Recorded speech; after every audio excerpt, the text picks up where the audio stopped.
Hello everybody, HyperSlayer72 here. This is sort of a test video thingy-mabobber.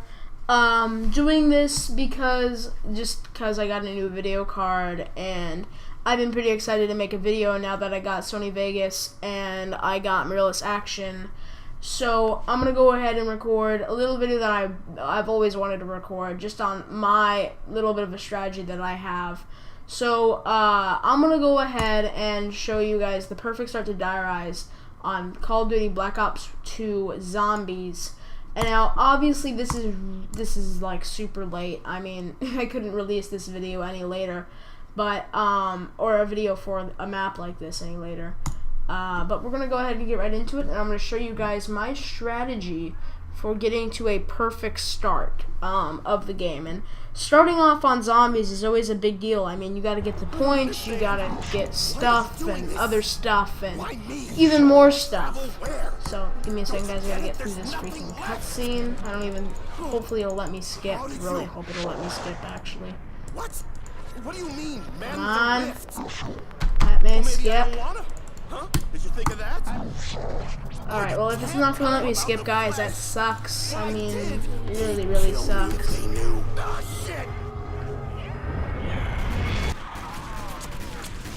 Come on, you should be letting me skip around now. There we go, okay. So, this is basically be a video about what I like to do when it comes to starting in zombies. So, first thing that I do, don't even get any kills, immediately drop down to the under shaft of the freight elevator and go ahead, and I'm going to be very careful with this. I'm going to locate a key. Let me go ahead and grab one right now, and there is one right there. So that gives me, so now I know where my key that I need to go for is. Luckily I have a permanent juggernog.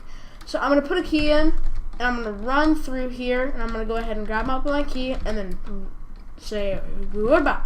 So I'm going to head up here, upwards towards the upward of the freight elevator, and with the kills that I got down there, which you almost always will have to kill zombies when you're down there, that gives me basically the ability to open up this first door.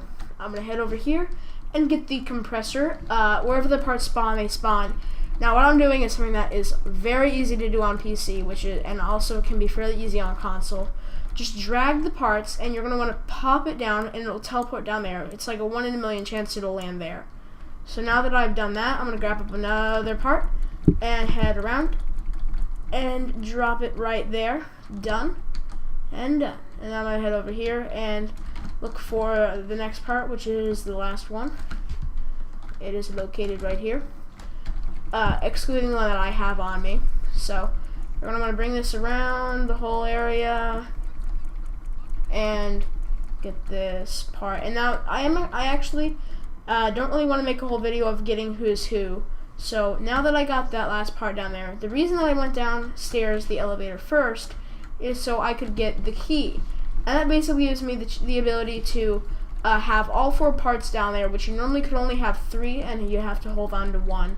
And if you down, it just sucks to know that you, and if you forget the part or something. So my strategy for making sure you don't drop the key, because that can be quite easy, is to just ensure that you have the key as far as it'll go before falling off.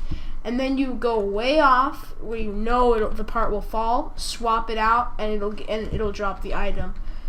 So I'm gonna head down here one more time, and what I'm gonna do basically almost the same thing, where I'm gonna go ahead and send the elevator back up. But instead of going back up with it, I'm just gonna grab a key and roll out. So now this start is a lot easier if you have a full bank. And in this case, I do have a full bank. So I'm going to go ahead and pull out a few points, maybe 10k. And I'm going to head over through this room and turn on the power. And this is a good strategy if you are wanting to get the facing the dragon thing, to where you can just open up that door immediately and get up to the dragon on round 1. Quite easy to do something like that, guys. So I'm going to go ahead and wait for this thing to head up. So I have a key on me. I have the trample steam practically built, and I have a bunch of points. I mean, you really can't start better than that. I already have the power on, and I'm heading up to the roof, which is where I need to be. And I'm going to be able to grab Juggernog here. And now that since I have a lot of money in the bank, I am going to be capable of getting 4 perks on round 1, therefore giving me the ability to get permanent Tombstone. So if I had to give anybody a recommendation for the perks that they should be looking for, they definitely want to get Juggernog, and because this is solo, there isn't anybody else to basically shoot bullets into other zombies. So it's you, and it's only you. So the best way that I found, if you want to spend your points wisely, is to go for Mule Kick. I'm going to get Mule Kick, and then you want to get Who's Who. Who's Who I feel is better than getting Quick Revive due to the fact that you will gain the ability. Let me go ahead. Oh wait, I need 4K for that, so I actually did not pull out enough money from the bank, which is okay. So I have Juggernog and Double Tap and a pistol. Now I have a MP5. And I'm set for the whole game, guys. Using this strategy, which I do like 99% of the time that I play on solo, this will get me up to around round 30 on every single attempt. Sometimes if I just am messing around, relaxing, playing, not like actually try-harding, you could say, I'll get to around round 20. But if I definitely am trying to do this by myself and I'm really trying to get to far rounds, this is the most effective way that I found. So, oops. And when you're doing this, sometimes if you're swapping out parts back and forth, you can pick up the key when you're trying to build the trample steam, which just go ahead and go back and swap it for something else. Be careful that when you do this, due to the fact that you are, just due to the fact that you're swapping parts and they're so close, it's so close to the Dizzer, or I call it the Dizzer. This gun right here. Make sure you don't buy it by accident, or you're probably not going to want to buy it by accident.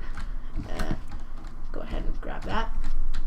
So the trample steam is now built, and I have a key for if a weapon shoots down towards if I have a weapon in Pack-a-Punch or something and it leaves, and I need to call it right back up really quickly to get my gun.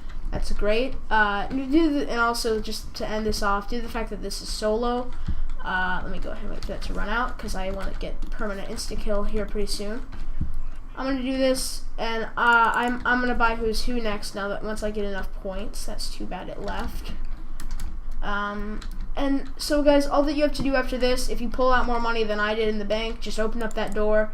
Hopefully Who's Who will be there. If it's not, then you got to ride this elevator back up and, get the go to in this case where not Quick Revive, Speed Cola will be in my game, and get Who's Who there. Once you're done with that, go ahead grab Mule Kick, and the best weapons that I found to have if you want to hit the box on round 1, which I do recommend actually. I definitely think that you should go for the RPD due to the fact that it deals good damage and has a huge amount of bullets. I would also say go for the AN-9400. It's just extremely OP, and especially if you Pack-a-Punch it. There's just nothing stopping that gun. I mean, it's a one-shot headshot until round 15, and then it gets to, and it's still just such a good gun. So I got Who's Who. I'd buy Quick Revive next, but I'd like to buy Mule Kick.